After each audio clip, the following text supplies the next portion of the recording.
Hello दोस्तों, आप सभी का स्वागत है मेरे यूट्यूब चैनल में। आज की कहानी है कैद इश्क भाग 2। मित्तल बिला।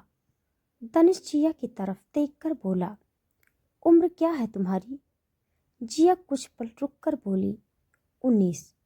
दनिश ने फिर से अखिलेश की तरफ देखते हुए कहा, सी इज 19। अखिलेश आगे बढ़ने वाला था, तभी जेम्स ने उसे रोक लिया। अखिलेश गुस्से से बोला, तुम्हारी दुश्मनी मुझसे है तो मुझसे बात करो। दनिश ने एक नज़र जिया को देखा और फिर अपने कदम अखिलेश की तरफ बढ़ा दिए। अखिलेश तेज आवाज में बोला, जिया अपने कमरे में जाओ। जिया हैरानी से बोली, लेकिन मम्मा ने तो कहा था हम कहीं बाहर जा रहे हैं। आप ऐसे कैसे प्लान बनाते हैं और फिर खुद ही कैंसिल भी कर देते हैं? अखिलेश शांत लहजे में बोला, हमें जाना है लेकिन अभी नहीं। जब जाना होगा मैं तुम्हें बता दूंगा। अब कमरे में जाओ। जिया ने हाँ में सर हिला दिया और जल्दी से सीढ़ियों से ऊपर चली गई। उसका बैग उसने वहीं पर छोड़ दिया था। दनिश की नज़रें जिया पर ही थी। जब वो उसकी आंखों से पूरी तरह से ओझल हुई, तब वो अखिलेश की तरफ देखते हुए बोला, तूने बताया नहीं, इतनी खूबसूरत बेटी भी है तेरी। अखिलेश उसकी बातों का मतलब अच्छे से समझ गया था। उसने दनिश का कॉलर पकड़ लिया और कड़क आवाज में बोला, मेरी बेटी को बीच में लाने की ज़रूरत नहीं है। दनिश ने अपनी कॉलर की तरफ देखा और तभी दो गार्ड्स ने आगे आकर अखिलेश को पकड़ लिया। दानिश अभी भी अपनी कॉलर की तरफ देख रहा था। कुछ पल बाद उसने नज़रें उठाकर अखिलेश की तरफ देखा और अगले ही पल उसके मुंह पर मुक्का दे मारा। अखिलेश ने चीखते हुए अपनी नाक पकड़ ली और वो सीधे नीचे गिर गया। दानिश उसे घूरते हुए बोला, अपनी औकात मत भूल मित्तल। अगली बार मुझे टच करने से पहले सोच लेना, वरना तेरे किए की सजा तेरी बेटी को मिलेगी। स्मृति ने जल्दी से अखिलेश को संभाल लिया और वो धीरे से बोली, अखिलेश। अखिलेश ने उसकी तरफ देखा और धीमी सी आवाज में बोला, जिया के पास जाओ। स्मृति रुंधे गले से बोली, आपको छोड़कर मैं कैसे? अखिलेश उसकी बात काटते हुए बोला, जो बोला है वो करो। जिया के पास जाओ। बोलते हुए उसने कुछ इशारा किया। स्मृति ने जल्दी से उसे छोड़ दिया और सीढ़ियों की तरफ निकल गई। उसके जाते ही अखिलेश खड़ा हो गया और दानिश की तरफ देखते हुए बोला, तुम्हें मेरे साथ जो करना है करो, लेकिन मेरी फैमिली को बीच में मत लाना। जो भी प्रॉब्लम है वो हम दोनों के बीच में है। दानिश डेविल स्माइल करते हुए बोला, जब तक फैमिली बीच में रहेगी तब तक कोई प्रॉब्लम नहीं होगी, राइट?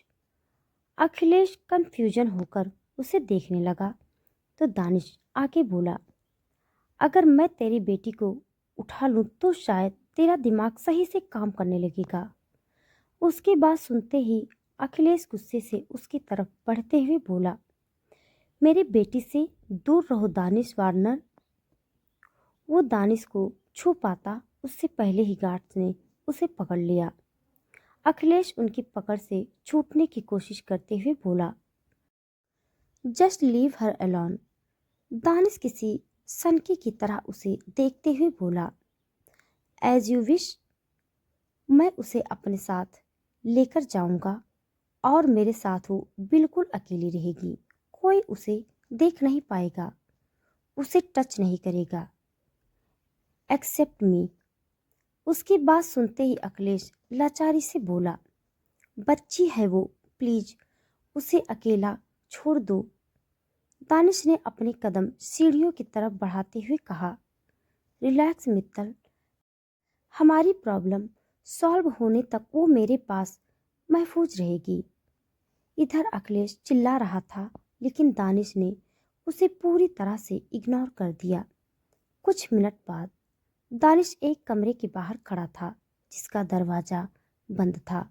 उसने धीरे से दरवाजा ओपन किया और कमरे के अंदर चला गया। उसकी नजरें जिया को ढूंढ रही थी, लेकिन जिया वहां नहीं थी।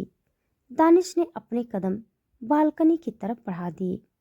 बालकनी में आते ही उसकी नजरें रेलिंग की तरफ चली गई जहां कपड़ा बंधा हुआ था। उसने गहरी सांस ली और अपना फोन निकालकर उसमें कुछ करने लगा। तभी पीछे से आवाज आई, please don't hurt her. Danish ने अपने फोन से नजरें हटाकर स्मृति की तरफ देखा तो स्मृति धीरे से बोली, प्लीज उसे इन सब में मत घसीटो, वो मेरी इकलौती बेटी है। दानिश बिना किसी भाव के बोला, उसे बीच में लाने की जरूरत नहीं है क्योंकि वो ऑलरेडी बीच में है।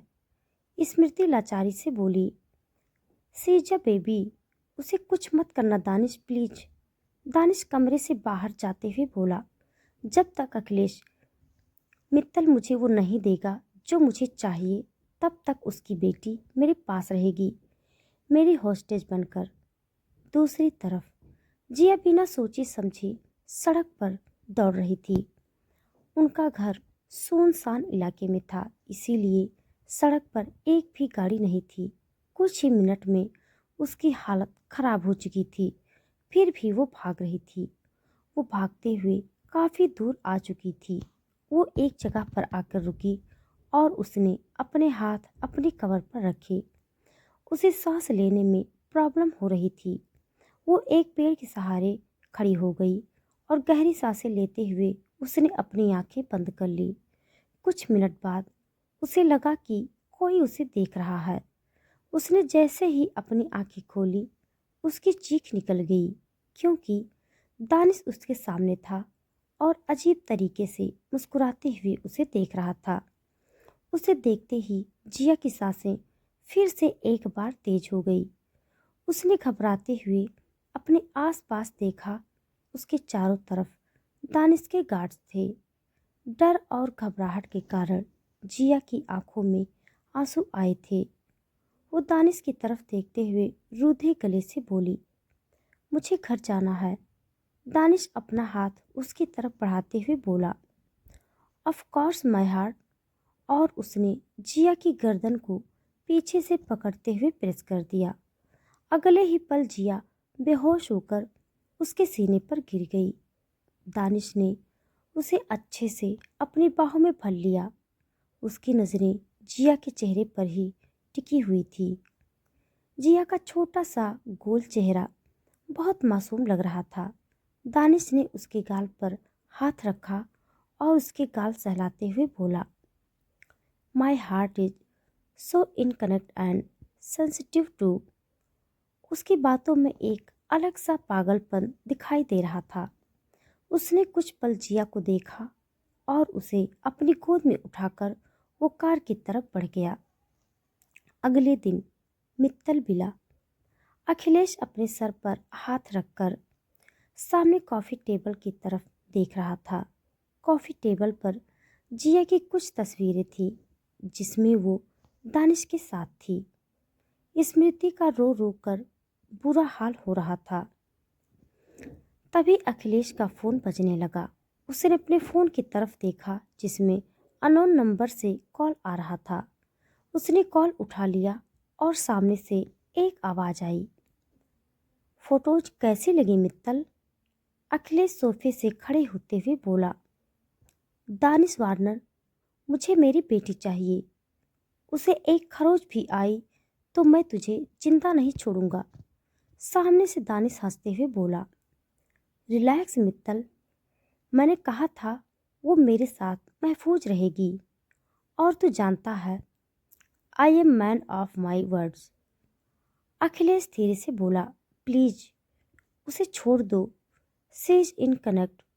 उसकी बात सुनकर दानिश कुछ पल रुककर बोला, जब तक ये मैटर क्लोज नहीं हो जाता वो मेरे पास ही रहेगी। और मैं जानता हूँ तू अपनी बेटी के लिए खुद ये केस क्लोज करेगा। बोलकर उसने कॉल काट दिया। वार्नर पैराडाइज एक मास्टर बेडरूम में जिया को बंद करके रखा हुआ था।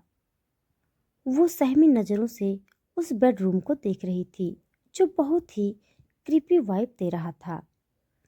कमरे की थीम ब्लैक और ग्रे थी। उसके अलावा कोई दूसरा कलर नजर नहीं आ रहा था। एक तरफ किंग साइज से भी बड़ा बेड था और उस पर ग्रे कलर का बेड शीट था। दूसरी तरफ बड़ा सा ड्रेसिंग टेबल था। कमरे में काफ़ी सारी यूनिक और एंटीक चीज़ें रखी हुई थी। खिड़की पर बड़े से पर्दे लगे हुए थे जो इस वक्त खुले थे। बेड के ऊपर दानिश की बड़ी सी तस्वीर लगी हुई थी। देखने से ही वो बेडरूम बहुत खूबसूरत और शानदार लग रहा था। जिया उस बेडरूम से बाहर निकलने का रास्ता ढूंढ रही थी, लेकिन वो बेडरूम पूरी तरह से लॉक था। बालकनी का दरवाजा, खिड़कियां सब लॉक किया हुआ था। जिया अपना सर पकड़कर फर्श पर बैठ गई और रोते हुए बोली, मुझे मम्मा पापा के पास जाना है, कैसे निकलूं यहाँ से। तभी उसे किसी के कदमों की आहट सुनाई दी। वो घबराते हुए अपनी जगह से खड़ी हो गई और इधर उधर देखने लगी। कुछ ही पल में कमरे का दरवाज़ा खुला और दानिश कमरे के अंदर आ गया। उसकी नज़रें जिया को देखने के लिए बेताब थी, लेकिन फिर से एक बार जिया कहीं गायब हो गई थी। दानिश अजीब तरीके से मुस्कुराते हुए बोला, my heart, there is no escape from my paradise. बोलते हुए उसने दरवाज़ा लॉक किया और अपने कदम क्लोसेट की तरफ बढ़ा दिए। उसे पता था कि इस कमरे में छुपने लायक सिर्फ एक ही जगह है। वो एक अलमारी के सामने आकर रुका और उसने धीरे से डोर स्लाइड किया। उसकी नज़रें सीधे नीचे की तरफ चली गई, जहाँ से जिया के पैरों की उंगलियां दिख रही थी।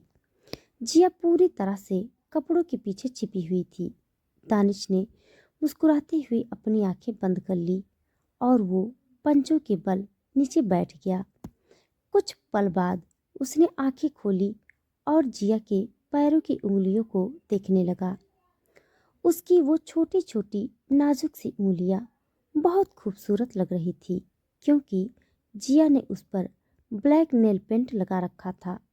दानिश ने अपनी उंगलियां उसकी उंगलियों से टच की तो जिया ने अपने पैर पीछे खींच लिए और उसके सिसकने की आवाज़ दानिश के कानों में गई।